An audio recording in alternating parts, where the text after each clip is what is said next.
भी इन्वॉल्व रहेगा, magnetic field भी इन्वॉल्व रहेगा इस चैप्टर में, और जो मेथड्स होंगे जिसमें फिनोमिनन्स जो भी होंगे बगैर टच किए हुए होगा।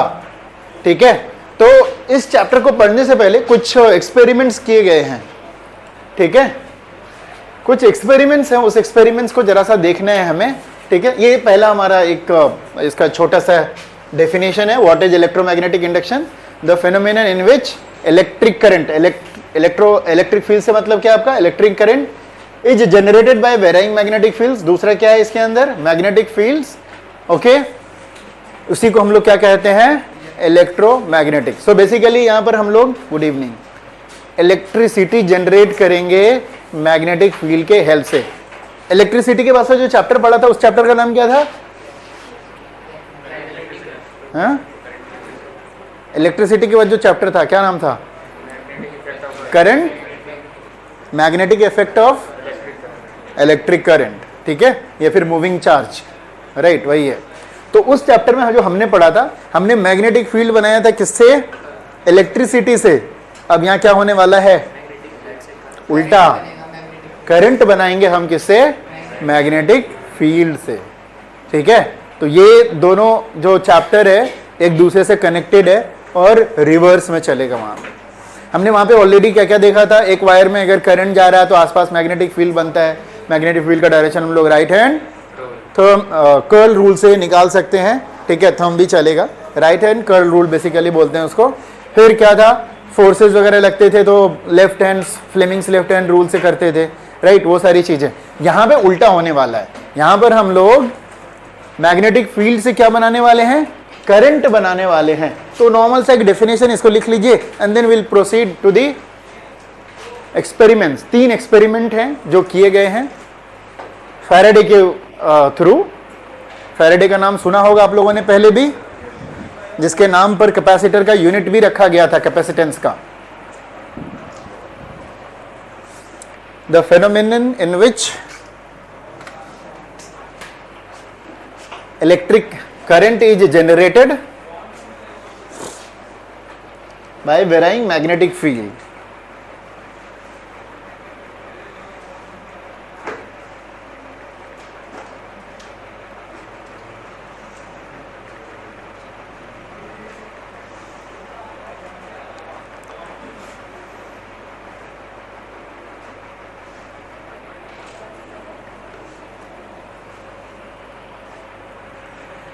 तो इलेक्ट्रोमैग्नेटिक इंडक्शन का मतलब जरूर समझ गए होंगे आप, हम क्या पढ़ने वाले हैं यहाँ पर।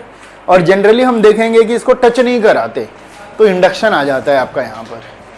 ठीक है, और क्या आपको थोड़ा सा अलग लग रहा है, ऐसे जनरली हम लोग क्या बोल रहे थे, मैग्नेटिक फील्ड हमने इलेक्ट्रिक फील्ड से बनाया, मतलब करंट से बनाया, और हम लोग यहाँ पर करंट बना रहे हैं किससे, मैग्नेटिक फील्ड से। तो सिर्फ मैग्नेटिक फील्ड नहीं बोलते, एक वर्ड ध्यान रखिएगा। कैसा मैग्नेटिक फील्ड चाहिए आपको, वेरिएबल मैग्नेटिक फील्ड चाहिए इसको प्रोड्यूस करने के लिए। तो कुछ एक्सपेरिमेंट्स हैं, लेट्स सी द एक्सपेरिमेंट्स। पहले उसको देखते हैं, ये छोटा सा एक डेफिनेशन है जो इस चैप्टर का एक छोटा सा निचोड़ है। चलिए एक एक्सपेरिमेंट देखते हैं। यहां पे एक पहले सेटअप देख लीजिए आप। यहां पे हमारे पास एक पूरा सर्किट है। ओके, सर्किट में क्या किया है, ये एक तरह से आपका वायर है। ठीक है, वायर को हमने गैल्वेनोमीटर से कनेक्ट कर दिया। सिमिलरली सेम चीज यहां पर है। बेसिकली क्या है, हम ये देख रहे हैं कि अगर इस सर्किट में करंट होगा तो गैल्वेनोमीटर का निडल क्या करता है, मूव करता है। ठीक है, गैल्वेनोमीटर का निडल मूव करता है और बताता है कि करंट है। और अगर डायरेक्शन अपोजिट कर देंगे हम करंट का, तो उसी का जो फ्लक्चुएशन होगा उसका डायरेक्शन क्या होगा, दूसरी तरफ होगा। तो गैल्वेनोमीटर के बारे में हमने पहले भी पढ़ा है। ये एक डिवाइस है, ये बताता है कि करंट किधर फ्लो हो रहा है। 2 डायरेक्शन के लिए 2 अलग अलग तरह का मूवमेंट दिखाएगा। बीच में उसका क्या होता है, न्यूट्रल होता है निडल का। अगर एक पर्टिकुलर क्लॉकवाइज डायरेक्शन के लिए अगर वो इधर की तरफ मूव कर रहा है तो एंटी क्लॉकवाइज के लिए इधर की तरफ मूव करेगा। उसका जो नल पॉइंट होता है वो बीच में रहता है निडल का, राइट। तो जिस तरह आप लोग देखते हो ना, वो केजी वाला भी ऐसे से निडल वाला जो होता है, उसी तरह इसका भी रहता है। बीच में नल कोई एक पर्टिकुलर डायरेक्शन के लिए राइट है तो उल्टे डायरेक्शन के लिए लेफ्ट की तरफ होगा। तो आप ये भी पता कर सकते हो कि कब कब डायरेक्शन ऑफ द करंट अपना रिवर्स कर रहा है। ओके, तो देखिए इस एक्सपेरिमेंट में क्या देखा गया कि यहाँ पे जो हमारे पास एक क्लोज्ड एरिया है जिसमें वायर पूरा है, हम ये देखते हैं कि अगर इसके अंदर मैग्नेटिक फील्ड वेरी करता है, किसके अंदर, इस क्लोज्ड एरिया के अंदर मैग्नेटिक फील्ड वेरी करता है, तो ऑटोमेटिकली इसमें करंट जनरेट होना स्टार्ट हो जाता है। कैसे? Let's see this. दिखा कुछ? वापस से चलाता हूं मैं। थोड़ी देर के लिए आपका गैल्वेनोमीटर का नीडल फ्लक्चुएट हुआ था। जब यहां पे रुका हुआ था, जब यहां पे रुका हुआ है तो कोई फ्लक्चुएशन नहीं है। अच्छा, दो सेटअप है, एक उतना ही डिस्टेंस पे इधर रखा है, दूसरा सेटअप इधर रखा है। अब उधर के बजाय इधर भी ध्यान दीजिएगा क्या होता है। इधर भी फ्लक्चुएशन हुआ, ठीक है। दोनों का फ्लक्चुएशन बताना, उल्टा हो रहा है कि सीधा हो रहा है? उसका किधर हो रहा है? वापस चलते हैं। उसका इधर हो रहा है तो इसका क्या हो रहा है? इधर हो रहा है। ऐसा क्यों हो रहा है? नॉर्थ पोल साउथ पोल भी जनरेट हो रहा है थोड़ी देर के लिए, ठीक है, वो तो जनरेट हो रहा है, बट ऐसा क्यों हो रहा है? तो अभी आप जो सिंपली देख रहे हो, अरे रुक जा भाई तू तो, यहाँ पे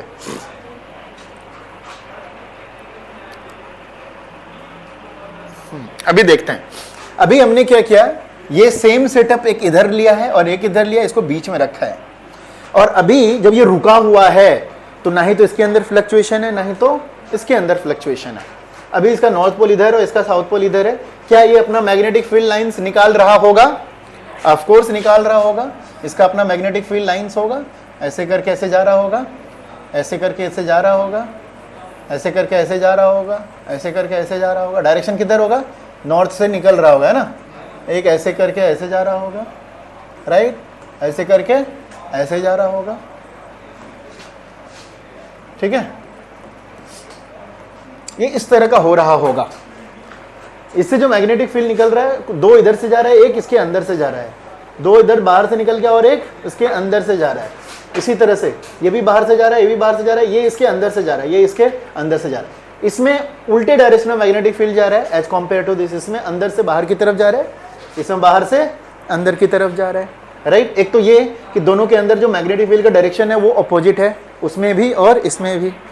जब हम इस सिचुएशन में रखते हैं देयर इज नो फ्लक्चुएशन, इसका मतलब there is no current. But इसका मतलब ये नहीं कि इसके अंदर मैग्नेटिक फील्ड नहीं है। इसका है कि नहीं? मैग्नेटिक फील्ड है, और भी कुछ जा रहे होंगे, ऐसे करके जा रहे होंगे, तो यहाँ से भी घूम के आ रहा होगा, ये यहाँ से भी घूम के आ रहा होगा, ये सिचुएशंस होगा। अभी भी इसके अंदर मैग्नेटिक फील्ड है और इसके अंदर भी मैग्नेटिक फील्ड है, लेकिन इसके अंदर करंट नहीं जा रहा है। लेकिन जैसे ही इसको मूव कराते हैं तो करंट बनना स्टार्ट होता है। तो क्या होता होगा इसको मूव कराने से, जरा वो समझने की कोशिश करते हैं। जब इसको हम मूव कराते हैं तो जैसे ही ये नजदीक जाता है, तो पहले अभी देखिए, जब यहाँ पे रुका हुआ था, कितने नंबर ऑफ लाइन्स हैं? 4 नंबर ऑफ लाइन्स हैं। जब ये नजदीक जाएगा तो क्या होगा? नंबर ऑफ लाइन्स इंक्रीज करेगा या नहीं करेगा, ये बताइए। नंबर ऑफ लाइन्स इंक्रीज करेगा। यहां नंबर ऑफ लाइन्स डिक्रीज करेगा, क्योंकि ये दूर जा रहा है।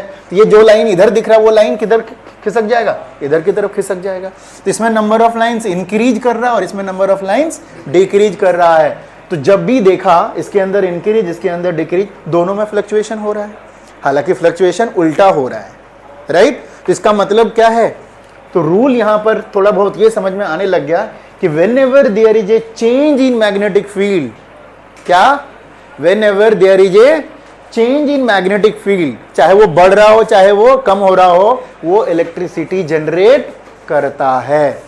आया समझ में कुछ? इस एक्सपेरिमेंट से क्या पता चलता है? whenever there is a change in magnetic field, अगर रुका हुआ है, यहां पर भी लाके रोक दोगे तो there will be no current। कब करंट कब होता है? जब ये चेंज करता है, चाहे वो इंक्रीज हो रहा हो चाहे वो डिक्रीज हो रहा हो। तो जब इंक्रीज कर रहा है उसकी वजह से जो मैग्नेटिक फील्ड इंक्रीज हो रहा है, उसकी वजह से जो करंट बन रहा है वो उल्टा होगा जब आपका मैग्नेटिक फील्ड डिक्रीज हो रहा है, ठीक है। दोनों में ही चेंज होने की वजह से करंट जनरेट हो रहा है, लेकिन इंक्रीज वाले का कुछ ज्यादा हो रहा है तो डिक्रीज वाले का क्या होगा? कम होगा, ऑपोजिट डायरेक्शन होगा। जो भी होगा पर्टिकुलर, अगर वो राइट है तो वो लेफ्ट है। तो ये वाले एक्सपेरिमेंट से यही पता चलता है। अब ये जब उसके अंदर चला गया अंदर चला गया, फिर से वापस क्या हो गया, खत्म हो गया। अंदर चला गया का मतलब ये रुक गया, अब जो भी मैग्नेटिक फील्ड है वो फिक्स हो गया अगेन, इट्स नॉट चेंजिंग। अगर चेंज नहीं हुआ हो रहा है तो कोई भी करंट नहीं है। तो कुल मिला के यहां से यही निकलता है कि अगर हम मैग्नेटिक फील्ड को किसी भी क्लोज्ड लूप में चेंज कराएंगे तभी इलेक्ट्रिसिटी जनरेट करेगा। हाँ, इंक्रीज करेगा तो उसका डायरेक्शन कुछ और होगा, डिक्रीज इन चेंज कराएंगे तो उसका डायरेक्शन उसके अपोजिट होगा। एक और एक्सपेरिमेंट यहां पे किया, इसमें नॉर्थ पोल इधर है और साउथ पोल इधर है। इसके लाइंस किधर से किधर निकल रहे होंगे, इधर से निकल रहे होंगे, है ना। इसके इधर से निकल रहे होंगे, ऐसे जा रहे होंगे, तो सेम उसी का ऑपोजिट होता है, इससे निकलेगा और इससे जाएगा, उसका ऑपोजिट हो गया ये, ठीक है।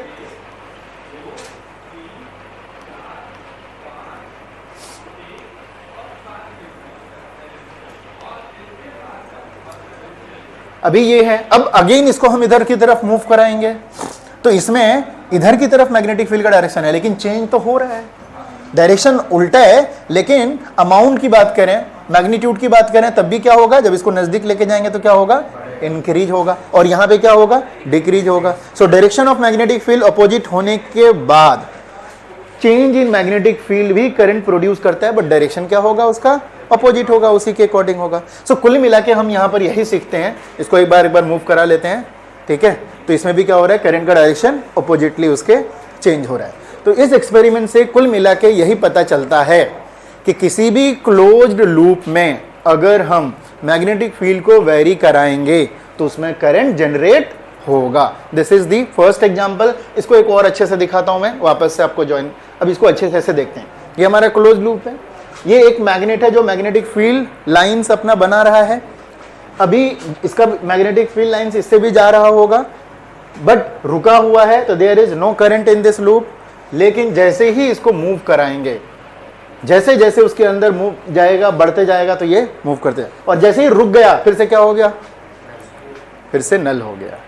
अभी भी मैग्नेटिक फील्ड है, जब ये वेरी कर रहा था, कब, जब ये मूव करता है तभी इसका फ्लक्चुएशन दिख रहा था आपको, और जाके रुक गया तो क्या हो गया, फ्लक्चुएशन रुक गया, बंद हो गया, ठीक है। So this is our first example, first experiment, ठीक है। इसका एक कोई डायग्राम आप बना लो, और एक दो एक्सपेरिमेंट है। अभी तो हमने क्या लिया है, एक current closed current wire loop लिया है और एक मैग्नेट लिया है।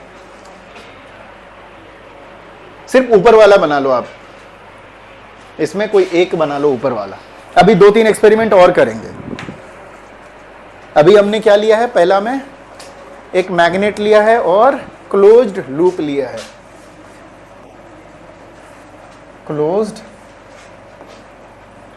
लूप, एंड क्या ले लिया, एक परमानेंट मैग्नेट लिख देता हूं मैं। ये कब हो गया अपने आप,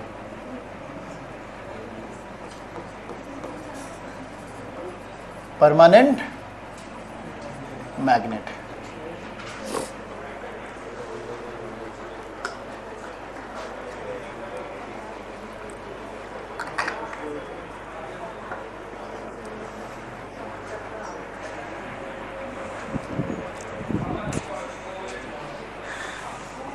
ये जो क्लोज लूप आपको दिख रहा है वही सोलेनॉइड जैसा है, याद है ना सोलेनॉइड। इसको इंडक्टर भी बोलते हैं, आगे चल करके देखना, नाम लेंगे इसका, इंडक्टर बोलते हैं इसको। नॉर्मल एक वायर जैसा बिहेव करेगा अगर ये, जिसमें करंट फ्लो कर सकता है, और एक सर्कुलर भी ले सकते हो, उसको लेंथ में कर दिया तो ये आपका हो गया इस तरह का। फैराडेज एक्सपेरिमेंट नंबर 1 है ये। इसमें किसको हमने यूज किया है, एक क्लोज लूप लिया है और एक परमानेंट मैग्नेट लिया है, ठीक है, डन। और मैग्नेट से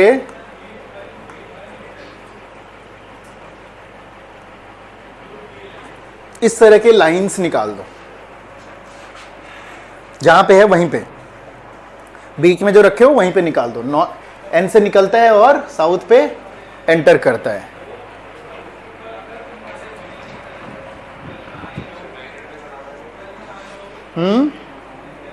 हाँ मैग्नेट पे, जहाँ पे है आपका मैग्नेट उसी में बना दो। तुम्हें इतना लेट क्यों हो गया भाई? अरे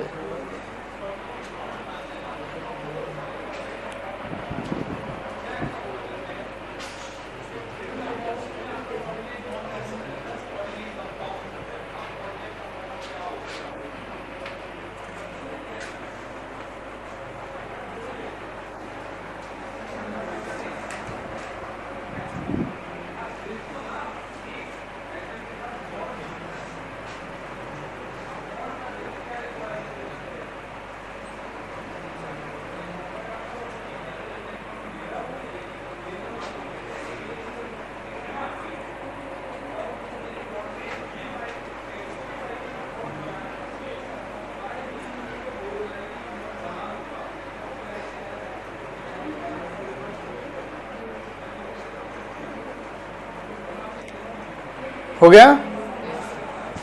चलो अब दूसरा एक्सपेरिमेंट देखते हैं। अभी हमने यहां पर यही देखा कि एक मैग्नेट को किसी क्लोज्ड वायर लूप से हम पास कराते हैं, तो उस वायर लूप में क्या होता है, हमें करंट मिलता है। अच्छा, कुछ और दिख रहा है आपको इससे अगर क्वेश्चन उठ रहा है तो? क्या दिख रहा है और कुछ? 2-3 बार और चलाता हूं मैं। अरे पीछे चला गया। देखना क्या हो रहा है। साउथ या नॉर्थ पोल जनरेट हो रहा है। सो देखो इसमें और क्या दिखता है। ये जो लूप है, बिकॉज मैंने बताया क्या है, ये सोलेनॉइड है। जब सोलेनॉइड में करंट जाता है तो क्या होता है, वो भी मैग्नेटिक फील्ड बनाता है। वो भी एक मैग्नेट जैसा, बार मैग्नेट जैसा बिहेव करना स्टार्ट करता है। हमने देखा था लास्ट चैप्टर में, याद है कि नहीं? एक सोलेनॉइड में करंट जाता है तो वो भी क्या बनाने लगता है, मैग्नेटिक फील्ड बनाने लगता है। और वो भी बार मैग्नेट जैसा बिहेव करना स्टार्ट कर देगा। जिधर से मैग्नेटिक फील्ड निकलेगा उधर नॉर्थ पोल, और जिधर से एंटर करेगा साउथ पोल। तो इसमें करंट अब बनने का जो तरीका है वो पता चल रहा है। करंट का कुछ तो डायरेक्शन, अभी तो मैंने सिर्फ ये बता दिया कि एक तरफ उल्टा दूसरी तरफ सीधा। ये उल्टा सीधा कैसे आप पता करोगे? तो उल्टा सीधा पता करने का है ये इस तरह से बनेगा। ध्यान से सुनना, ये इस तरह से बनेगा। जो ये मैग्नेटिक फील्ड खुद बनेगा, जो इसके वजह से इंड्यूस होकर के इसके अंदर बनेगा, बिकॉज करंट प्रोड्यूस हो रहा है। करंट प्रोड्यूस होने के बाद इसके अंदर मैग्नेटिक फील्ड बनना स्टार्ट होगा। वो मैग्नेटिक फील्ड इस तरह से बनेगा कि जो मैग्नेटिक फील्ड उस मैग्नेटिक फील्ड को बना रहा है उसको अपोज करना है। क्या करना है? उसको अपोज करना है। तो बिकॉज इधर नॉर्थ पोल आ रहा है तो इसके अंदर करंट इस तरह से जनरेट होगा ताकि ये जब मैग्नेटिक फील्ड बनाएगा तो ये सामने वाला जो है नॉर्थ पोल जैसा बिहेव करेगा और पीछे वाला साउथ पोल जैसा बिहेव करेगा।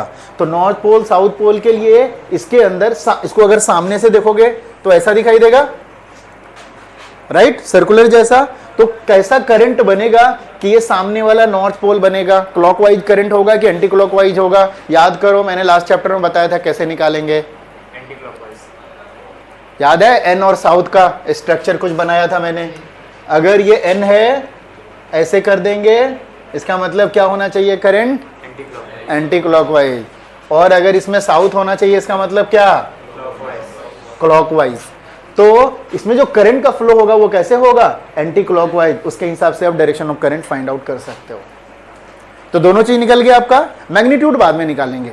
दो चीजें पता चल गई कि अगर मैग्नेटिक फील्ड वेरी कर रहा है तो सामने वाले क्लोज्ड लूप में करंट प्रोड्यूस होगा, पहला चीज। दूसरा चीज, किधर होगा उसका डायरेक्शन? डायरेक्शन इस तरह से होगा कि जो वो क्लोज्ड लूप मैग्नेटिक फील्ड बनाएगा वो मैग्नेटिक फील्ड इस तरह से बनेगा कि जो मैग्नेटिक फील्ड इसको बना रहा है उसको वो अपोज करे। मतलब नॉर्थ पोल इधर आ रहा है तो सामने क्या बनना चाहिए? North pole. North pole north pole को ही अपोज करता है ना, समझ में आ रही है बात? तो नॉर्थ पोल बनने के लिए इसमें करंट क्या होना चाहिए? Anti clockwise. Automatically you will know what will be the direction of current in this circuit. लेकिन अब ये बताओ मेरे को, अगर हमें इसको दूर लेके जाना है तो क्या बनेगा? इधर इसको दूर लेके जाना है, बार मैग्नेट को दूर लेके जाना है, तो सबसे पहले बताओ नॉर्थ पोल बनेगा कि साउथ पोल बनेगा?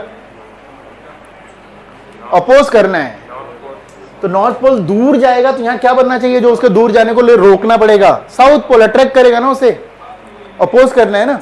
जब नॉर्थ पोल आया तो नॉर्थ पोल को आने नहीं दे रहा, तो नहीं आने देने के लिए क्या बनेगा? यहां पर नॉर्थ पोल रोकेगा, उसको रिपेल करेगा। लेकिन जब ये दूर जाना स्टार्ट करेगा, दूर जाना स्टार्ट करेगा तो उसको जाने भी नहीं देगा। हम इसको अपोज करना है, जो भी मूवमेंट हो रहा है उसका क्या करना है, इसको अपोज करना है। जब ये दूर जाना स्टार्ट करेगा तो नॉर्थ पोल को ये अट्रैक्ट करने की कोशिश करेगा, तो क्या बनेगा यहाँ पर, साउथ पोल बनेगा।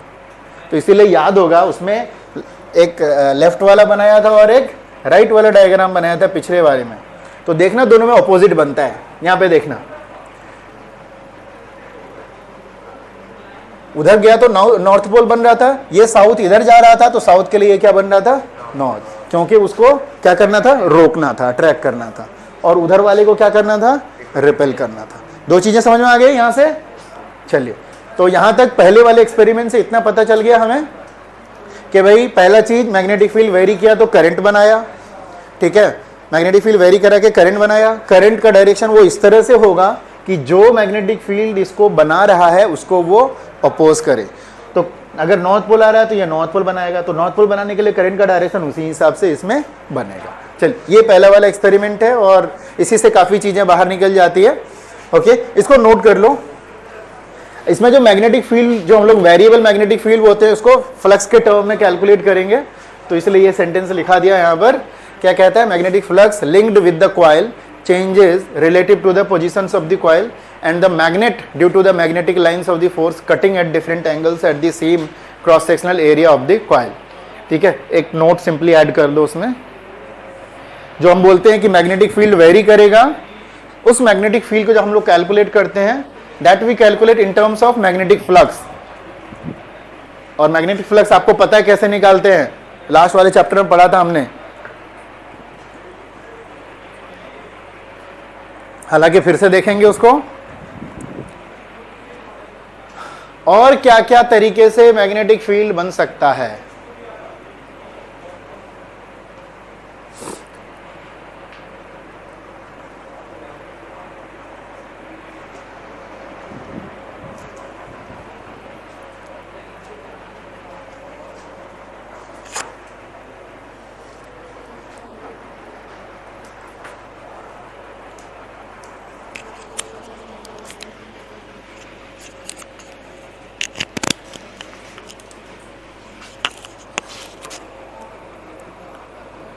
यहाँ पे हम लोग मैग्नेटिक फील्ड बनाए हैं किससे, एक बार मैग्नेट से। तो बताइए कि ये मैग्नेटिक फील्ड और कितने तरीके से हम बना सकते हैं। क्या सिर्फ बार मैग्नेट से मैग्नेटिक फील्ड बना सकते हैं कि और भी कोई तरीका है मैग्नेटिक फील्ड बनाने का? मतलब किसी लूप में करंट देकर के भी मैग्नेटिक फील्ड बनाया जा सकता है। चलिए अगला एक्सपेरिमेंट देखते हैं हम। ये हो गया यार, नोटेड। चलिए, पहला एक्सपेरिमेंट तो हो गया हमारा फैराडेज का। दूसरा देखते हैं फैराडे ने क्या किया इस चीज को और थोड़ा स्ट्रॉन्ग करने के लिए। चलें आगे।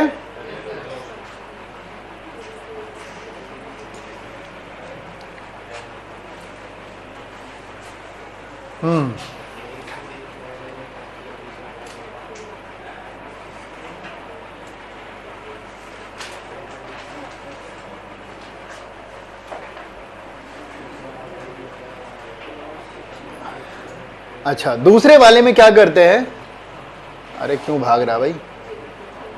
हाँ, दूसरे वाले में क्या करते हैं कि अगर हम यहां पे ये हो गया, अगर हमने पहला वाला में क्या था हमारा, हमने मैग्नेट यहां पे रखा था, ठीक है, ये नॉर्थ पोल था और ये साउथ पोल था और इसको हम इधर लेकर के आते थे, होता था।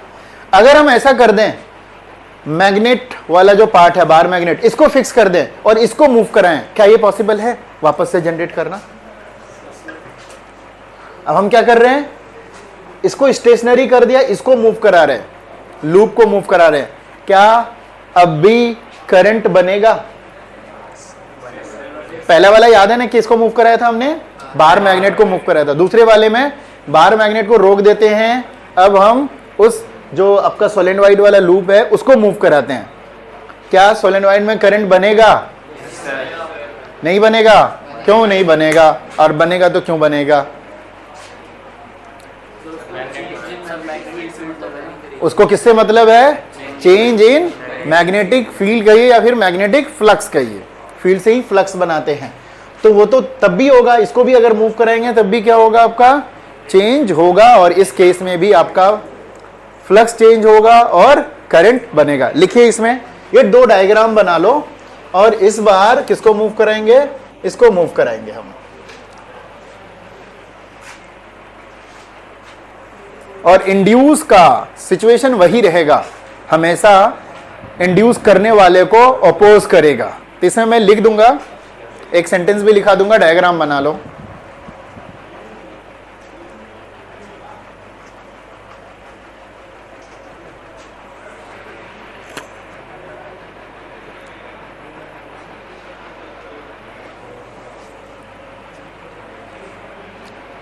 डायग्राम बना लिया, लिखो एक सेंटेंस नीचे, फटाफट डायग्राम कंप्लीट करो।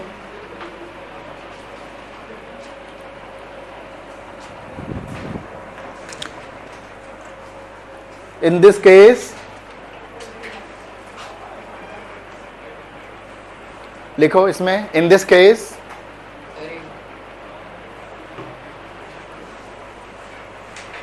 डायग्राम के नीचे लिखो, in this case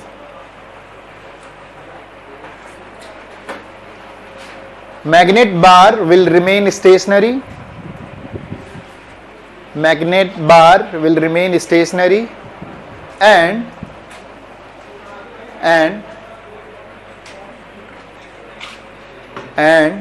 closed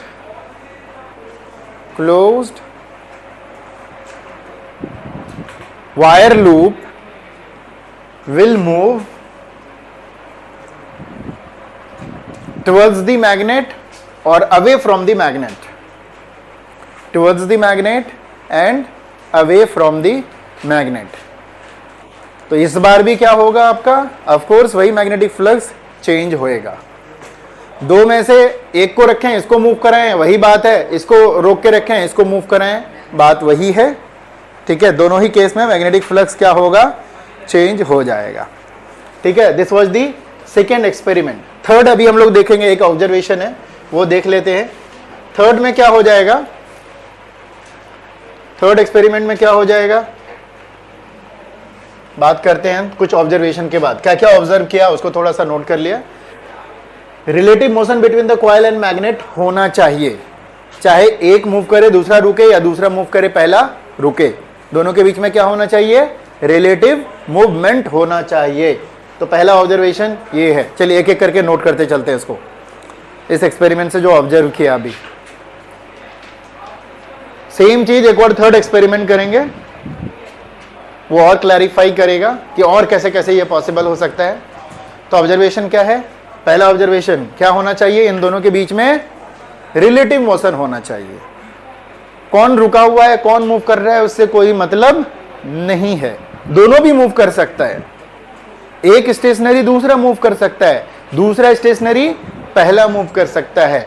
we need only relative motion between them, तभी उनका जो मैग्नेटिक फील्ड है वो चेंज होगा। सेकेंड पॉइंट, ठीक है, induced polarities of the magnetism in the coil. जो कॉइल है उसके अंदर भी पोलैरिटीज इंड्यूस होता है, मतलब नॉर्थ पोल साउथ पोल उसमें भी बनता है।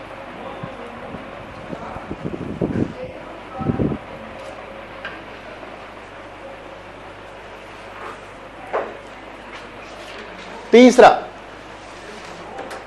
The direction of current through the galvanometer and hence the deflection in the galvanometer. मतलब करंट फ्लक्चुएट करके दिखा रहा है, ये हम लोग ऑब्जर्व कर रहे हैं बेसिकली क्या क्या हो रहा है वहां पर। फिर और डिस्कस करेंगे इसका, फिर जो कॉन्सिक्वेंसेज होंगे, क्या क्या देख रहे हैं हम, डायरेक्शन ऑफ करंट देख रहे हैं, वो हमें कहां से पता चलता है, गैल्वेनोमीटर के डिफ्लेक्शन से।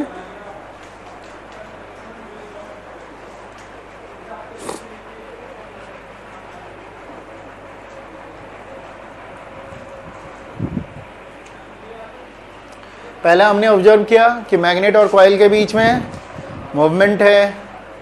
दूसरा, जो इंड्यूस हो रहा है उसमें भी पोलैरिटीज हैं, नॉर्थ और साउथ। तीसरा, करंट का डायरेक्शन हम किससे देख रहे हैं उसको, गैल्वेनोमीटर के में जो निडल लगा हुआ है उसके डिफ्लेक्शन से। ठीक है, दोनों करंट को दिखाएगा। ओके, अब आगे देखते हैं द इंड्यूस्ड ईएमएफ। अच्छा, करंट इंड्यूस नहीं होता, पता है आपको, करंट तो दिखता है हम लोग अलग बात है, एकदम फुल्ली तौर पे बोलते हैं कि करंट इंड्यूस हो रहा है, इंड्यूस हो रहा है, लेकिन एक्चुअल में करंट इंड्यूस नहीं होता है। क्या इंड्यूस होता है? ईएमएफ होता है। जैसे बैटरी बोलते हैं बैटरी करंट देता है, करंट देता है, करंट देता है, लेकिन एक्चुअली में बैटरी के अंदर क्या होता है?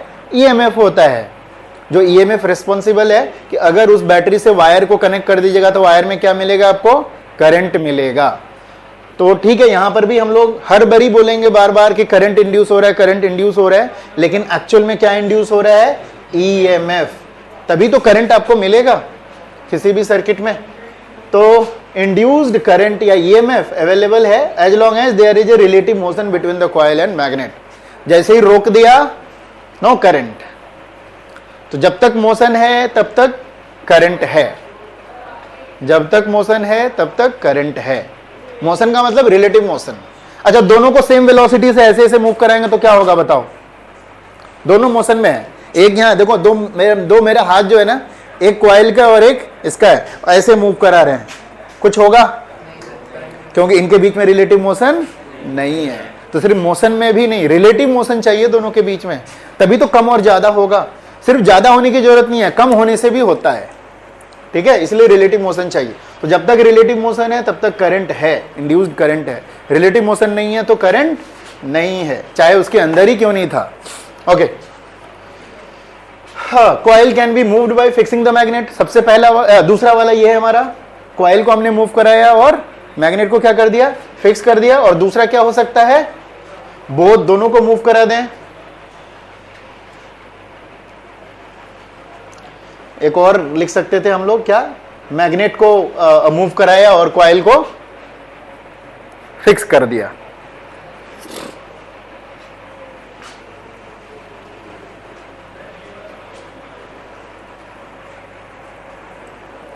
इसी में ऐड कर देना एक, इसको तीसरा डाल देना अगर नहीं लिखे हो तो। कॉइल को मूव कराना है और मैग्नेट को फिक्स, इसमें अच्छा, कॉइल को फिक्स कराना है और मैग्नेट को मूव कराना है। Magnet can be moved by fixing the coil, जो पहला वाला था हमारा। ठीक है ना, उसके नीचे लिख देना पूरा तुम लोग पूरा सेंटेंस लिखना, मैंने तो डबल डैश मार दिया ताकि सेम है। पहले वाले पॉइंट में मैग्नेट को फिक्स किया, कॉइल को मूव कराया। दूसरे वाले में कॉइल को मूव कराया, कॉइल को फिक्स कराया और मैग्नेट को मूव कराया। तीसरे वाले में दोनों को मूव कराया। दोनों को कैसे मूव कराना है? एक दूसरी की तरफ या एक दूसरे से दूर, साथ साथ नहीं। साथ साथ तो रिलेटिव मोशन कितना हो जाएगा? 0 हो जाएगा। तो मूवमेंट तो होगा टुवर्ड्स ईच अदर और अवे फ्रॉम ईच अदर, है ना? ये दो तरह के मूवमेंट होंगे। सारे पॉइंट्स क्लियर हैं? अच्छा, तो बेसिकली जब रिलेटिव मोशन होगा तो मैग्नेटिक फ्लक्स बेसिकली क्या होगा आपका? चेंज होगा। ठीक है, तो ये वाला पॉइंट। फाइनली इसी के ऊपर हम लोग कैलकुलेशंस करेंगे बाद में। मैग्नेटिक फील्ड बार बार तो बोल रहे हैं, लेकिन मैग्नेटिक फील्ड जो आएगा हमारे रिलेशन, वो मैग्नेटिक फ्लक्स के टर्म में आएगा। मतलब व्हाट इज मैग्नेटिक फ्लक्स, किसी को याद है? कैसे निकाल सकते हैं हम लोग मैग्नेटिक फ्लक्स, या फिर कॉन्सेप्ट क्या है मैग्नेटिक फ्लक्स का? मैग्नेटिक फ्लक्स का मतलब क्या होता है, किसको याद है? अनस बाबू, what is magnetic flux? Electric flux भी होता था। बेस्ड ऑन कॉन्सेप्ट क्या बोलेंगे? What does this magnetic flux means? Anyone? Magnetic flux का मतलब number of lines. Yes, good. Magnetic flux का मतलब number of magnetic lines. Electric flux का मतलब number of electric field lines. Calculate कैसे करते हैं? Dot product of magnetic field और electric field with the area, जिसके साथ भी हो। ओके, सो बेसिकली ये तीनों चीज कराने से क्या चेंज होता है आपका? मैग्नेटिक फ्लक्स चेंज होता है। सो करंट आपका जो है उसी के बेस पर होगा कि उनके बीच में क्या कितना रिलेटिव है। तो बेसिकली ये क्या होता है? Rate of change of flux across the coil. ये एक वैसे नोट कर लो, इसको हम अच्छे से आगे चल करके पढ़ेंगे, सिर्फ नोट कर लो ये सेंटेंस। यही मेन है हमारा, जो लास्ट वाला सेंटेंस है ना, वही मेन है। क्योंकि फ्लक्स है, लेकिन फ्लक्स हमारा वेरिएबल फ्लक्स चाहिए ना, rate of change of flux across that coil.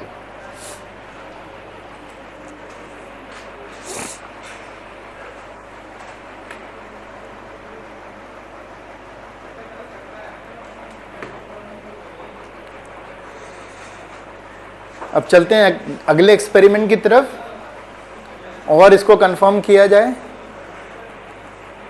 अभी तक हम लोग मैग्नेटिक फील्ड से करंट बना रहे थे, तो अगला क्वेश्चन है क्या करंट से भी करंट बनाया जा सकता है? बताओ तुम लोग। अभी 2 एक्सपेरिमेंट में हमने क्या देखा, किससे बनाया था? मैग्नेटिक फील्ड से करंट बनाया था। क्या हम करंट से भी करंट बना सकते हैं? क्योंकि हमें पता भाई जब करंट से मैग्नेटिक फील्ड बना सकते हैं तो फिर उस मैग्नेटिक फील्ड से क्या बना लेंगे? करंट बना लेंगे। इसका मतलब हम करंट से भी करंट बना सकते हैं, राइट? कैसे बनाएंगे? पहले सबसे पहले करंट से मैग्नेटिक फील्ड कैसे बनाएंगे? सबसे आसान तरीका है सोलेनोइड लेना। सोलेनोइड में करंट दो, करंट क्या बनाएगा? मैग्नेटिक फील्ड बनाएगा। फिर उस मैग्नेटिक फील्ड को हमें दूसरे क्लोज्ड लूप के साथ रिलेटिव मोशन कराना है, जिससे क्या होगा? उसका मैग्नेटिक फ्लक्स वेरी होगा, तो उसके अंदर करंट बनेगा। तो अगला एक्सपेरिमेंट जो है हमारा, जो तीसरा वाला एक्सपेरिमेंट वही है। ये हमने सोलेनोइड लिया, अब सोलेनोइड को सेल से कनेक्ट कर दिया ताकि आप इसमें क्या दे सको? करंट दे सको। जब करंट दोगे तो क्या बनाएगा? मैग्नेटिक फील्ड बनाएगा। तो अब ये बार मैग्नेट जैसा बिहेव करेगा। ये जो सोलेनोइड है कैसा बिहेव करेगा? एक बार मैग्नेट जैसा बिहेव करेगा। और उसके सामने जो रख देंगे हम दूसरा खाली वाला, जिसमें हमें इंड्यूस कराना है ना, वो बार मैग्नेट हो गया। जैसे ही स्विच ऑन करेंगे इसमें करंट जाएगा, ये मैग्नेटिक फील्ड बनाएगा, ये मैग्नेट जैसा बिहेव करने लगेगा। अब ये मैग्नेटिक फील्ड बनाएगा, उसके सामने हमने ये क्लोज्ड वायर लूप जो कि सोलेनोइड ही एक तरह का, इसको रख दिया। क्या जैसे स्विच ऑन करेंगे, ठीक है, तो इसके अंदर क्या होगा? मैग्नेटिक फील्ड होगा। अब यहां पर भी 2 तरह से एक्सपेरिमेंट करते हैं, ध्यान देना।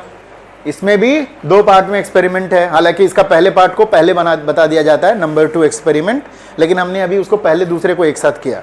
अब ये तीसरा चौथा बेसिकली हो जाएगा। इसमें क्या है, एक बार आपने स्विच ऑन किया और इसके अंदर 10 एम्पियर करंट आ गया। 10 एम्पियर करंट की वजह से ये अपना एक मैग्नेटिक फील्ड बनाने लग गया।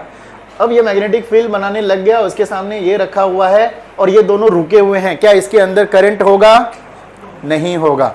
करंट लाने के लिए, इसके अंदर करंट इंड्यूस कराने के लिए हमें इसको क्या करना पड़ेगा? मूव कराना पड़ेगा। किधर? इधर या फिर इससे दूर। उससे क्या होगा? चेंज इन मैग्नेटिक फ्लक्स इसके अंदर होगा, है ना। अभी जैसे मान लो इस वक्त में, प्रेजेंट में अगर 10 एम्पियर का करंट है तो ये ऐसा मैग्नेटिक फील्ड बना रहा होगा, राइट? ये कट नहीं करेगा एक दूसरे को, ध्यान से वैसे ही बनाना है, ठीक है। तो इस तरह का होगा। लेकिन जो भी है टाइम के साथ क्या वो वेरी कर रहा है? नहीं कर रहा है। 4 मतलब 3 और 3 6 रहेंगे, और हमेशा 6 रहेंगे तो ये इसके अंदर करंट नहीं बनाएगा। उसके लिए क्या करना पड़ेगा? या तो इसको नजदीक जाना पड़ेगा, 6 से 7, 7, 8, 9, 10 करना पड़ेगा, तब बनेगा। या तो फिर इसको दूर लेके जाना पड़ेगा, उससे क्या होगा? 6 से 5, 5 से 4, 4 से 3 होगा, और इसके अंदर मैग्नेटिक फ्लक्स मतलब नंबर ऑफ लाइंस क्या होगा? कम और ज्यादा होगा, जिसकी वजह से इसके अंदर करंट बनेगा। समझ में आ गया ये वाला पार्ट? एक और तरीका है, मतलब दूसरा एक्सपेरिमेंट भी है इसमें। तरीका तो एक ये तरीका हो गया। दूसरा तरीका कैसे बना सकते हैं? आपने स्विच ऑफ कर रखा है। स्विच ऑफ का मतलब कितना करंट इसके अंदर? 0। मैग्नेटिक नंबर ऑफ लाइंस अभी कितने होंगे? 0। और जैसे ही स्विच ऑन करोगे तो कितना एम्पियर चला जाएगा इसका? मान लेते हैं कि मैक्सिमम करंट कितना आता है इसके अंदर? 10 एम्पियर, जो अभी हमने लिया था। लेकिन क्या जैसे स्विच ऑन करोगे तो 0 से सीधे 10 हो जाता है क्या? नहीं। क्या होगा? इसके अंदर करंट डेवलप होगा। जैसे ही ऑन होगा 0 से 1, 2, 3, फिर कहां पहुंचेगा? 10। हालांकि ये टाइम इतना शॉर्ट होता है कि आपको पता नहीं चलता। It happens in fraction of second. Fraction तो मैं कम कह रहा हूं, लाइक मतलब ये फ्रैक्शन इतना ज्यादा होता है, माइक्रो में हो सकता है, ठीक है, और 10⁻⁹ नैनो में भी हो सकता है। नैनो सेकंड में ये पूरा हो रहा है, बट नैनो सेकंड ही लग रहा है, लग तो रहा है। It goes from 0 to 10।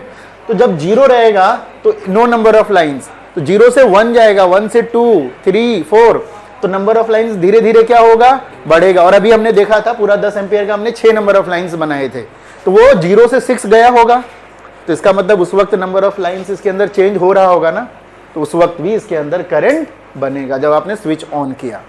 और एक बार फुल करंट आ गया तो करंट क्या हो जाएगा इसका, 0, क्योंकि उसके बाद 6 के बाद ये वेरी नहीं कर रहा। और दोबारा कब पॉसिबल होगा बताओ, जब आप ऑफ करोगे। जैसे ही ऑफ करोगे तो वो पहले 6 था ना, 6 से 5, 4, 3, 2, 1 होगा नंबर ऑफ लाइंस, तब भी चेंज हो रहा है। चेंज हम दोनों लेते हैं, बढ़ने वाला भी लेते हैं और कम होने वाला भी लेते हैं। तो जब स्विच ऑफ करोगे तब भी इसके अंदर करंट जनरेट होगा।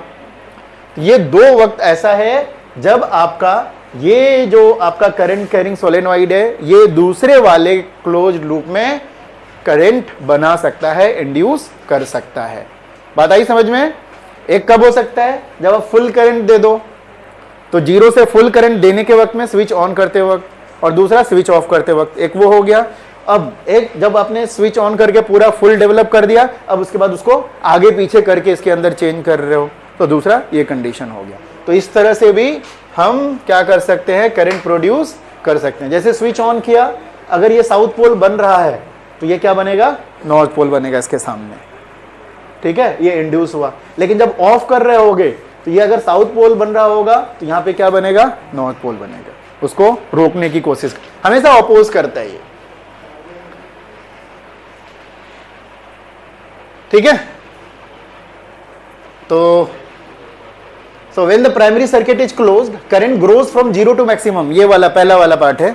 जब आपने जैसे स्विच ऑन किया तो करंट का वैल्यू 0 से कहां जाता है, मैक्सिमम जाता है। ड्यूरिंग दिस पीरियड चेंज हो रहा है, करंट इंड्यूस होगा, magnetic flux across the primary coil, और आपका मैग्नेटिक फ्लक्स की वजह से क्या हो जाएगा, सेकेंडरी कॉइल में ईएमएफ जनरेट होगा। ये वाला नोट कीजिए, नहीं एक बना लो बस।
करंट बनेगा, और करंट का डायरेक्शन हमेशा इस तरह से होगा कि जो नया बनने वाला है, जिससे बन रहा है, उसको वो अपोज करेगा। इस तरह से उसके अंदर लूप्स बनेंगे।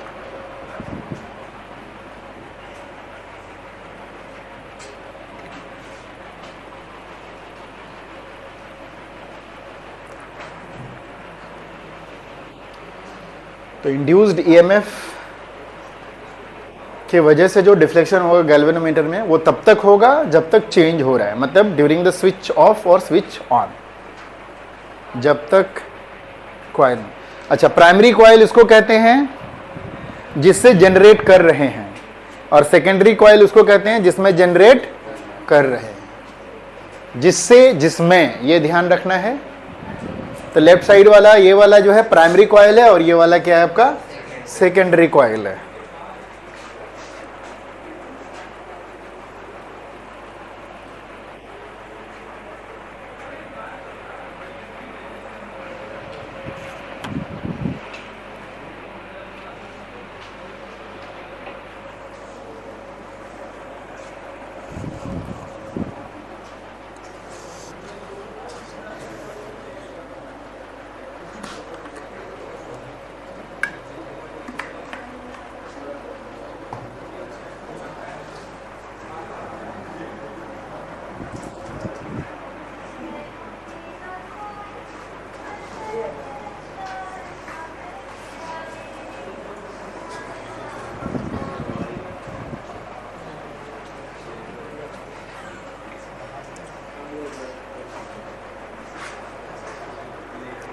हो गया?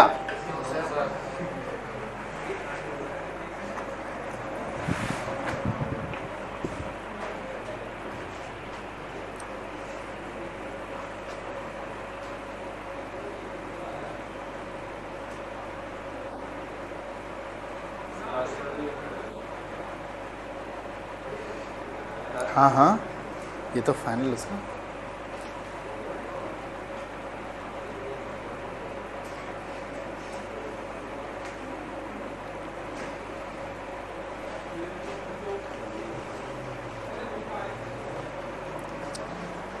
तो एनसीईआरटी में 3 एक्सपेरिमेंट का नाम दिया रहेगा। पहला वाले में परमानेंट मैग्नेट वाला रहता है, दूसरे वाले में दोनों सोलेनॉइड होगा, तीसरे वाले में स्विच ऑन और ऑफ वाला रहेगा। तो ये 3 एक्सपेरिमेंट है। किसी को भी आप 2-3 का एग्जाम्पल दे सकते हो उसमें, अगर क्वेश्चन उस तरह से पूछा जाएगा तो। ठीक है, सो कुल मिला के तीनों एक्सपेरिमेंट से क्या समझ में आया? तीनों एक्सपेरिमेंट से समझ में आया किसी भी क्लोज्ड लूप में अगर नंबर ऑफ लाइंस चेंज हो रहे हैं, चेंज का मतलब वो बढ़े चाहे कम हो, that will induce current, current बनाएगा। अब कैसे बनाएगा? वो इस तरह से बनाएगा कि जो बना रहा है बनने वाला उसको अपोज करेगा। ठीक है, तो डायरेक्शन करंट का वैसे ही हम निकालेंगे। और अगर क्लोज्ड लूप है तो आराम से एन और एस से आराम से आप करंट का डायरेक्शन उस लूप में निकाल सकते हो कि क्लॉकवाइज होगा कि एंटी क्लॉकवाइज होगा।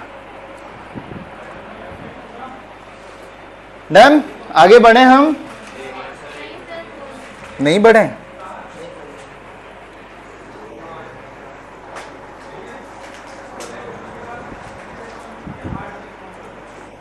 यहां तक किसी को दिक्कत एक्सपेरिमेंट से रिलेटेड?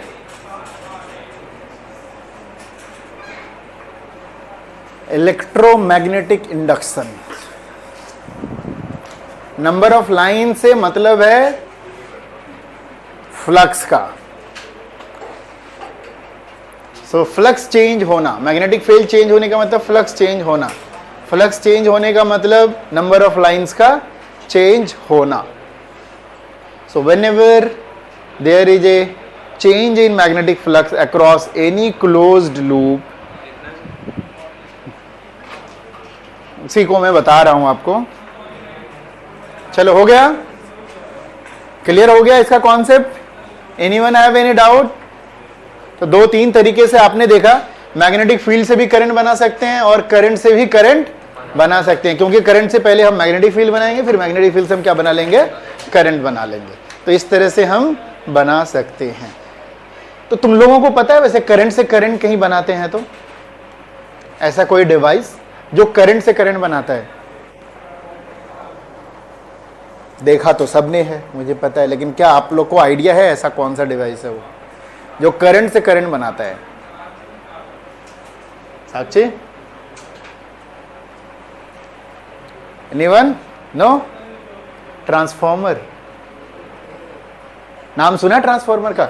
अरे वो गेम वाला ट्रांसफॉर्मर, मूवी वाला नहीं, ये जो हमारे घर के पास होता है ट्रांसफॉर्मर। क्या करता है ये ट्रांसफॉर्मर? एसी बना देता है। अरे बाबा क्या बात कर रहे हो, वो तो खुद एसी रहता है। ट्रांसफॉर्मर हाई वोल्टेज को लो में कन्वर्ट करता है। दो तरह के ट्रांसफॉर्मर होते हैं।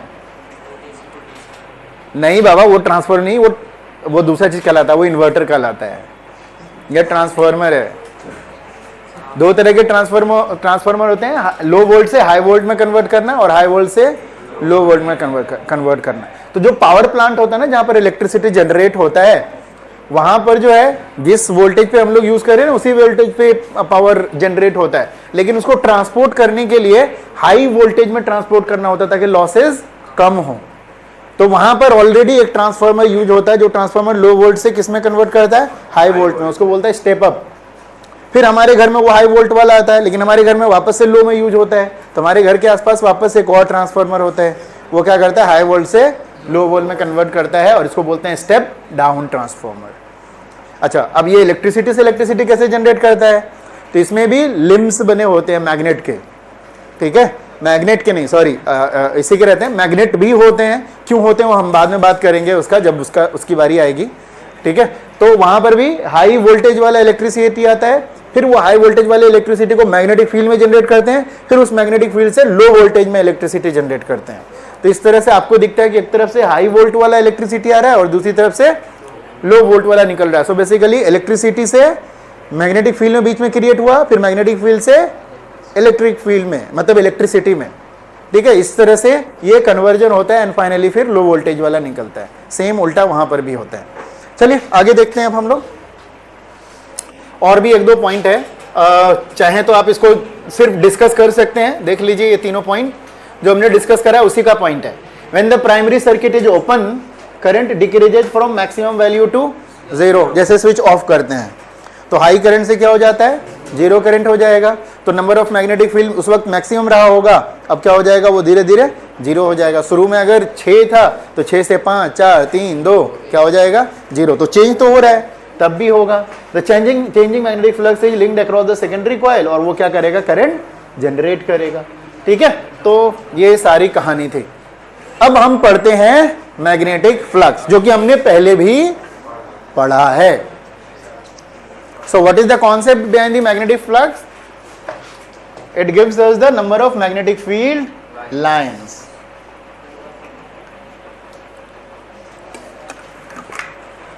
कैसे निकालते हैं? कैसे निकालते हैं magnetic field lines? B dot area करके, है ना। बी डॉट ds छोटे एरिया के लिए, बड़े एरिया के लिए क्या हो जाता है? a हो जाता है। So magnetic flux through any surface is the number of magnetic lines. पहला वाला पॉइंट पूरा क्लियर है। जो कॉन्सेप्ट दे रहा है आपको, मैग्नेटिक फ्लक्स का मतलब क्या है? Number of lines, right. कैसे कैलकुलेट करेंगे? चलिए निकालते कैसे हैं। तो मैथमेटिकली निकालते हैं। It is the dot product between magnetic field and area. किसी भी सरफेस के ऊपर अगर हमने ये एरिया लिया, एक ध्यान दीजिए फिर उसका नोट कीजिएगा, एक छोटा सा एरिया लिया है ds, यहां से मैग्नेटिक फील्ड पास कर रहा है। ये अच्छा, एरिया का डायरेक्शन क्या होता है पता है ना आपको? What is the direction of the area? किसी भी सरफेस का डायरेक्शन क्या होता है? उसके ऊपर परपेंडिकुलर, ठीक है। तो ये ds लिया छोटा सा एरिया, इसका परपेंडिकुलर ये n कैप है। यहां से magnetic field, horizontal magnetic field cross कर रहा है, ठीक है। तो आपको जो निकालना है magnetic field of lines, this is the dot product between magnetic field and area. तो क्या हो जाएगा? B dot ds। डॉट हटाओगे तो क्या हो जाएगा? B ds cos theta. या तो फिर वो ले लेते हैं कि b का उधर ले लेते हैं, ये क्या बोलते हैं उसको, कंपोनेंट, तो वो हो जाएगा b cos theta into ds। तो जैसे चाहे वैसे निकाल सकते हैं। ये होता है b डॉट ds, ठीक है। B ds n cap, dot product जैसे ही हटाएंगे तो वहां आ जाएगा बी ds cos थीटा, नीचे आ जाएगा B ds cos theta. Dot product हटाएंगे तो क्या हो जाएगा? B ds cos theta. सबको पता है ना ए डॉट बी कितना होता है? ए बी cos थीटा के बराबर होता है, ठीक है। अब नोट कीजिए यहां पर,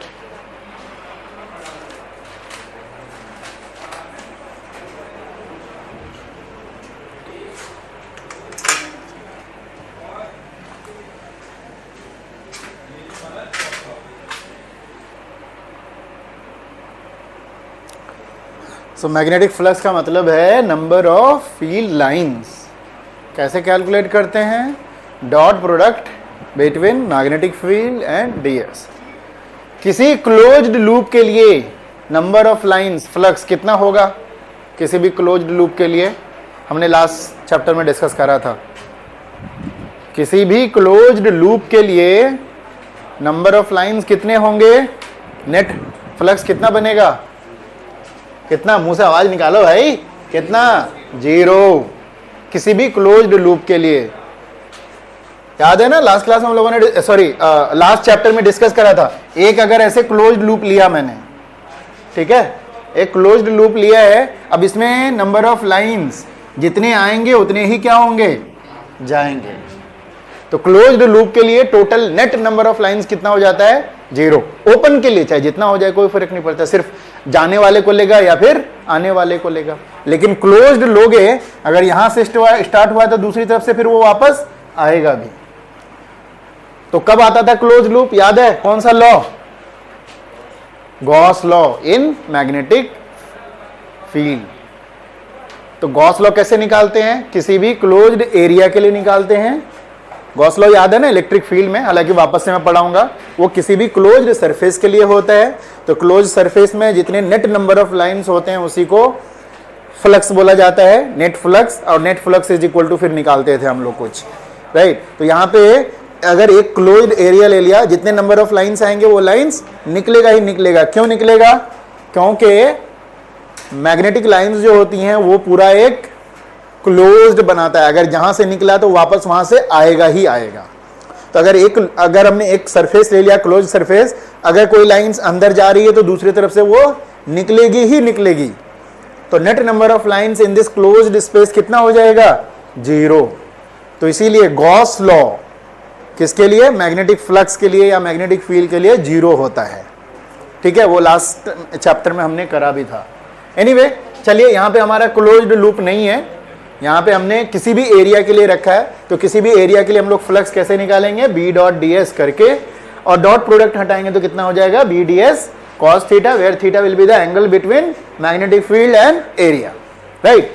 अगर छोटे एरिया के लिए ऐसे निकाला तो बड़े एरिया के लिए क्या करेंगे? हम इसको इंटीग्रेट कर देंगे। पढ़ा है ना ये चीज? ठीक है, छोटे एरिया के लिए हमने डी फाई निकाला, तो बड़े के लिए हम लोग क्या करते हैं? वो इंटीग्रेट कर देते हैं। अच्छा, अब बड़ा एरिया के लिए डायरेक्ट करेंगे तो phi is equal to B into बड़ा एरिया।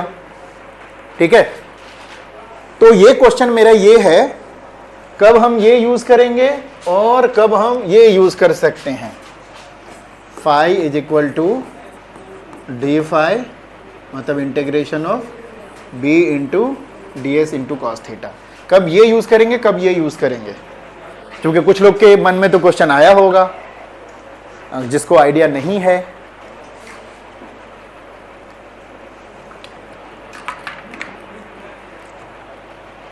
यहां से हम ये निकाल सकते हैं और इस तरीके से भी निकाल सकते हैं। कब कब होगा? मैथ वालों बताओ, कम से कम मैथ वाले से तो एक्सपेक्ट कर सकते हैं कि बता सकता है। रिपीट, अरे सुनो, D phi is equal to B D S cos theta, और फाई निकालने के लिए डी फाई को क्या करना पड़ता है? इंटीग्रेट करना पड़ता है। तो B D S cos theta.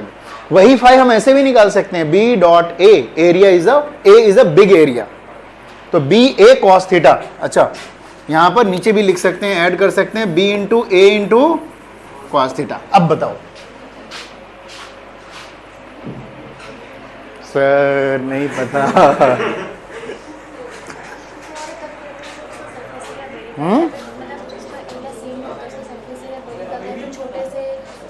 Very good, very good.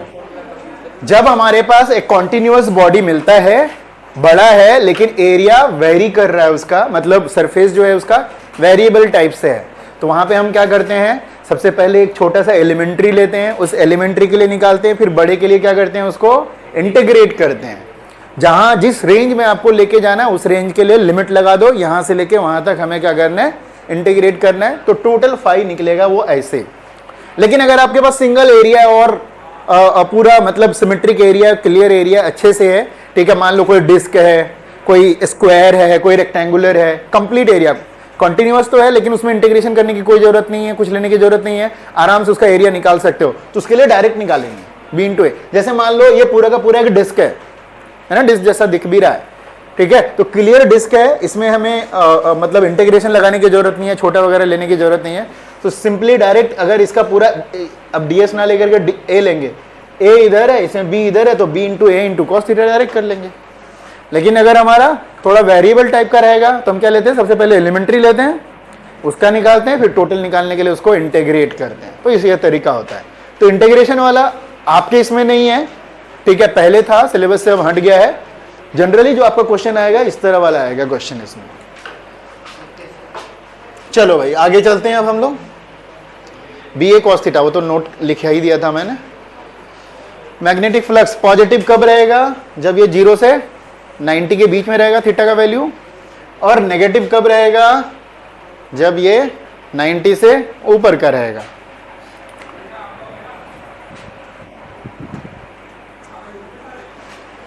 Negative का मतलब क्या हुआ, निकल रहा है लाइंस वहां से। पॉजिटिव का मतलब लाइंस अंदर जा रहा है, मतलब बढ़ रहा है, ये कहिए मतलब जा रहा है अंदर की तरफ। चलिए हो गया ये। 0 कब हो जाएगा, 90 पे, इनके अलावा नेगेटिव होगा 90 से लेके 270 के बीच में।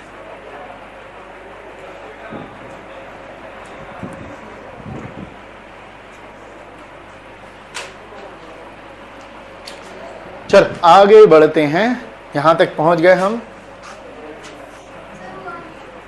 अच्छा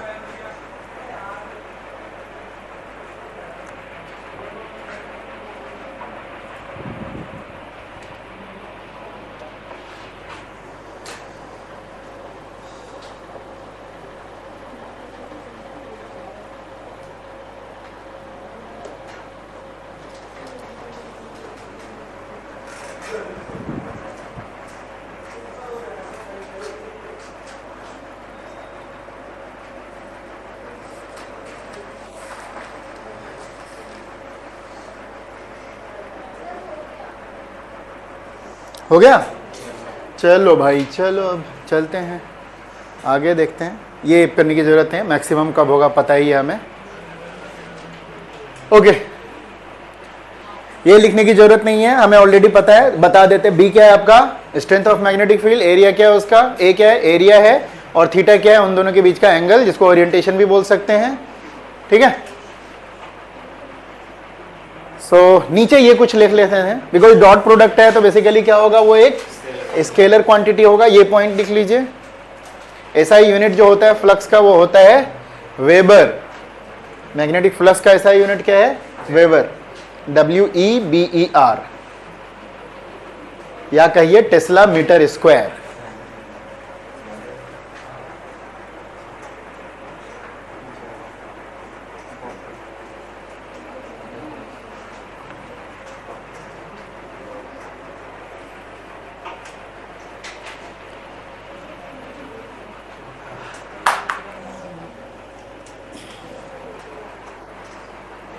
CGS unit maxwell, SI unit tesla metre square, और वेबर। CGS यूनिट क्या होता है, मैक्सवेल। ऑब्जेक्टिव में आते हैं इस तरह के क्वेश्चन, और ऐसे ऐसे पूछेंगे जो जनरली आपकी, जिससे कभी मिले नहीं हो आप उससे, मतलब उस पर्टिकुलर उससे बंदे से तो नहीं मिले होगे वैसे भी। मैक्सवेल, ठीक है। CGS यूनिट क्या है, मैक्सवेल। मैक्सवेल और वेबर का relation, 1 maxwell is equal to 10⁻⁻8 weber.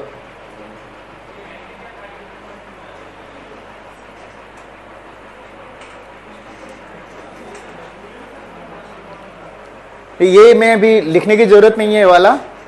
Magnetic flux और क्या क्या चीज से नाम से जाना जाता है, मैग्नेटिक फ्लक्स डेंसिटी भी बोलते हैं इसको, strength of magnetic field, generally B के लिए भी यूज होता है। ये सब चेंज होता है थोड़ा सा, मैग्नेटिक इंडक्शन।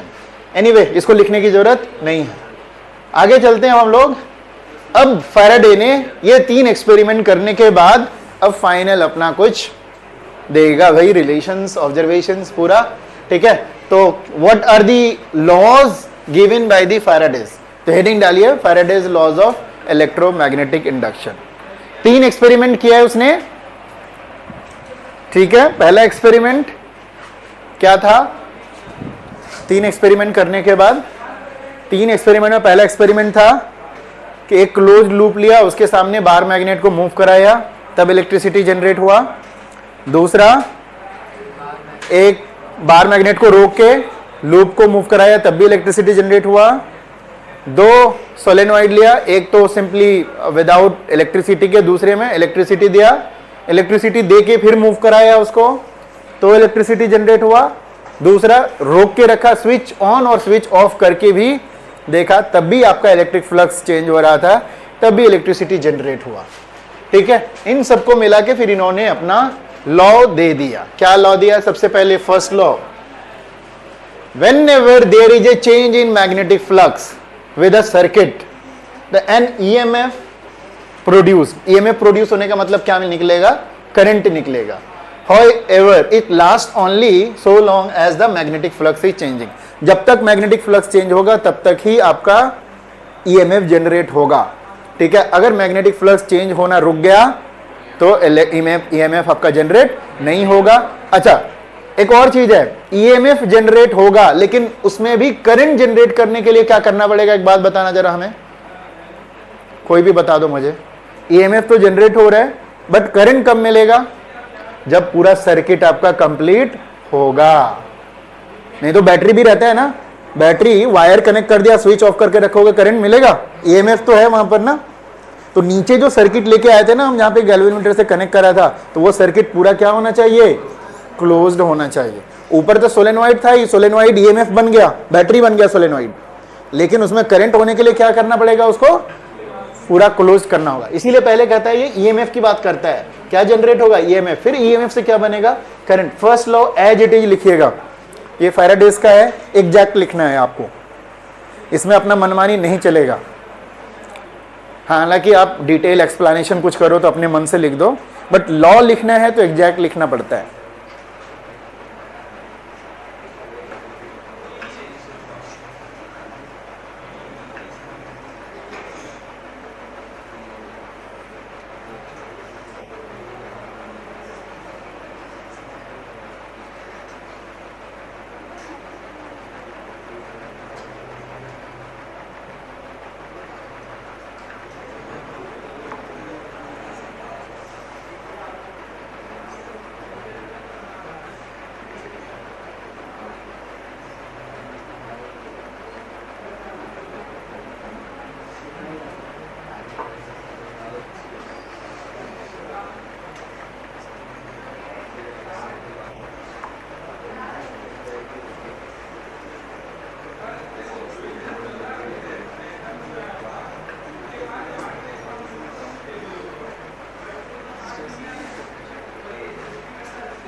तो पहला क्या कह रहा है इसका लॉ कि भाई मैग्नेटिक फ्लक्स उस क्लोज्ड लूप से जो एसोसिएटेड रहेगा, जब तक चेंज होगा तब तक EMF बनेगा, EMF बनेगा तो करंट इंड्यूस होगा, लेकिन ये तब तक रहेगा जब तक ये चेंज मिलेगा आपको। अगर चेंज होना बंद हो गया तो नहीं होगा। Second law, the magnitude of the induced EMF, अब कितना बनेगा, कब बनेगा वो तो हो गया, कितना बनेगा? तो magnitude of the induced EMF जो होगा that will be equal to the rate of change of magnetic flux. ठीक है, और नेगेटिव क्यों लगा? क्योंकि मैंने क्या बोला था कि वो अपोज करेगा, जो नया बनेगा जिससे बन रहा है उसका क्या करेगा? वो अपोज करेगा, तो उसकी वजह से क्या लग जाता है? माइनस लग जाता है। तो EMF basically is equal to minus d∅dt। अच्छा, एक और चीज इसमें ऐड हो जाता है, अगर टर्न्स जितने ज्यादा रहेंगे, ये तो सिंगल टर्न के लिए है d∅dt, अगर turns n number of turn होगा तो कितना हो जाएगा? Minus n into d∅dt, n multiply हो जाएगा। आ गया?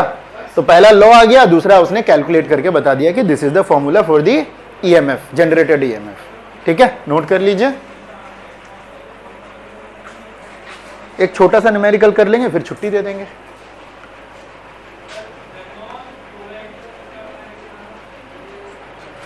रोशनी मुस्कुरा रही है, क्या हुआ रोशनी?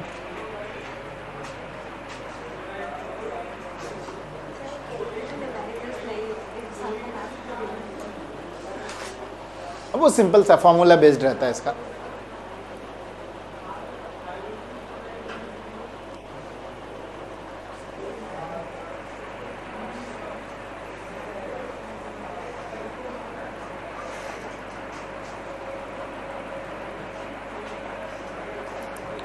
डायरेक्शन ऑफ, इसको कैपिटल लिख लो,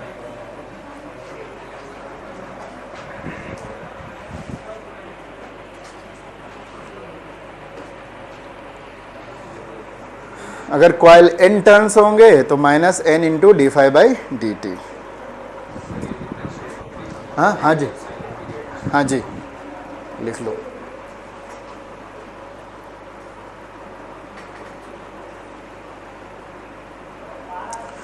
जो नहीं लिखने का होगा वो तो वैसे ही मना कर देता हूँ मैं।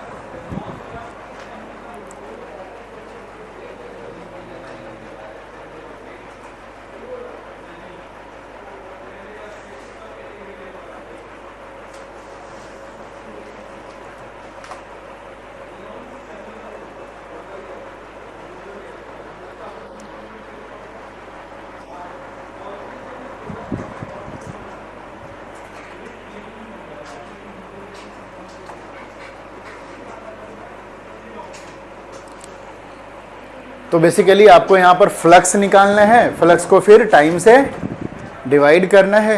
ये D five by D T को ना कभी कभी हम लोग minus delta five by delta T भी लिखते हैं, मतलब change in flux divide by taking time, जो भी फ्लक्स निकालने में टाइम लगता है। तो delta five by delta T minus बाहर लगा देंगे, जितने टाइम में जितना चेंज इन फ्लक्स हो रहा है। तो इक्वल टू ये भी डाल देना उसी में फॉर्मूला में।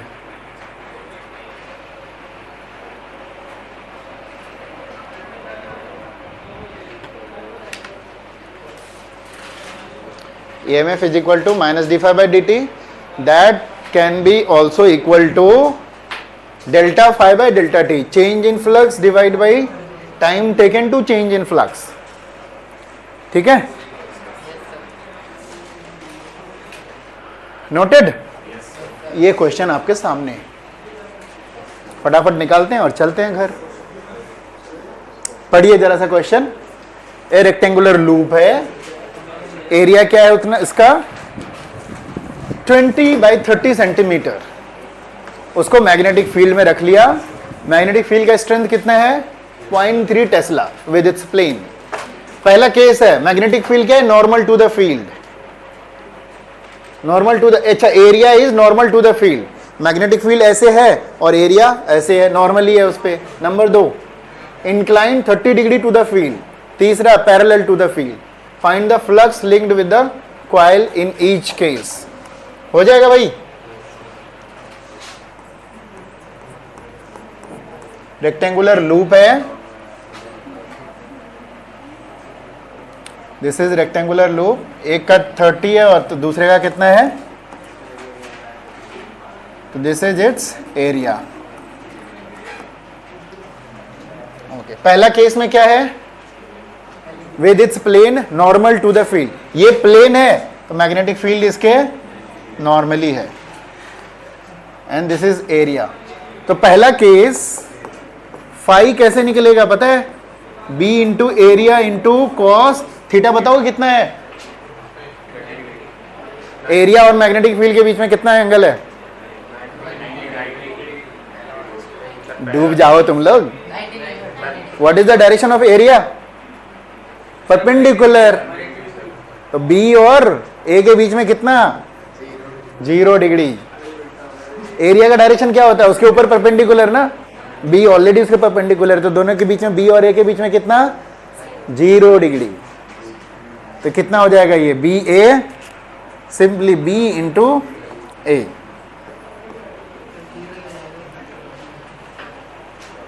दूसरे वाले केस में कितना है, प्लेन से कितने एंगल पे है, प्लेन से 30 डिग्री है, सरफेस से मतलब कितने डिग्री पे 30, लेकिन तो b और a के बीच में कितना है, दूसरे वाले केस में कितना हो जाएगा, b इंटू ए इंटू कॉस। बताओ कितना 60 डिग्री हो जाएगा ये, क्योंकि 30 डिग्री किसके साथ है, प्लेन के साथ। तो मैग्नेटिक फील्ड इधर है, और ये है, तो प्लेन से 30, लेकिन एरिया का डायरेक्शन किधर होता है, ऊपर होता है, तो कितना हो जाएगा 60। तीसरे वाले केस में बताओ, parallel to the field, magnetic field किधर है, पूरा ऐसे है magnetic field, parallel to the मतलब plane parallel to the field है, तो प्लेन और मैग्नेटिक फील्ड दोनों के बीच में कितना एंगल बन जाएगा यहाँ पर 90 डिग्री, B इंटू ए इंटू कॉस 90, ये तो जीरो हो जाएगा, यहाँ फ्लक्स जीरो। ये 3 केस में फ्लक्स निकालने थे। ये किसकी बात कर रहा है, प्लेन की बात कर रहा है, ये लो प्लेन है, ये प्लेन है ना, प्लेन का साइज क्या है 20/30, this is 20, this is 30। Plane पहला case, normal to the field, पहला केस में प्लेन जो है फील्ड के नॉर्मल है, तो फील्ड इधर होगा, प्लेन ऐसे होगा, बट एरिया का डायरेक्शन क्या लेते हैं हम, इधर, तो बी और ए के बीच में कितना एंगल होगा 0। दूसरे केस में देखो क्या कह रहा है, plane incline 30 degree to the field, तो ये बी है, ये प्लेन है, प्लेन और बी के बीच में कितना एंगल है, ये वाला एंगल 30 डिग्री है, बट हम निकालते हैं एरिया और बी के बीच में, ए का डायरेक्शन तो इधर हो जाता है, तो बी और ए के बीच में कितना हो गया 60। तीसरे केस में क्या कह रहा है, plane is parallel to the field, ये प्लेन है और मैग्नेटिक फील्ड भी किधर है, इधर है, तो मैग्नेटिक फील्ड इधर, एरिया का डायरेक्शन ऊपर कितना 90 डिग्री, हो गया 0। तो पहले मैग्नेटिक फ्लक्स निकालना सीखना है, तभी आप आगे चल करके ईएमएफ कैलकुलेट कर सकते हो। आंसर तो निकाल दो बावले, जाना तो है ही, अब तो क्लास में नहीं है। अच्छा कृष्णा फिर आज नहीं आया ना यार, एक दिन आता है, उस दिन आया था फिजिक्स के बीच में आया था लास्ट में, तो सर मैं सो गया था, अब आज फिर लगता है अभी आएगा।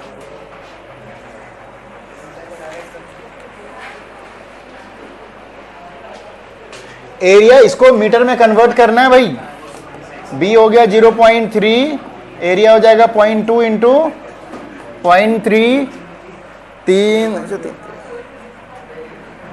18.018, ठीक है, इसका आ जाएगा कितना 0.3.06, cos 60 कितना होता है 1/2, ये हो जाएगा 3×3=9.009, लास्ट वाले का 0।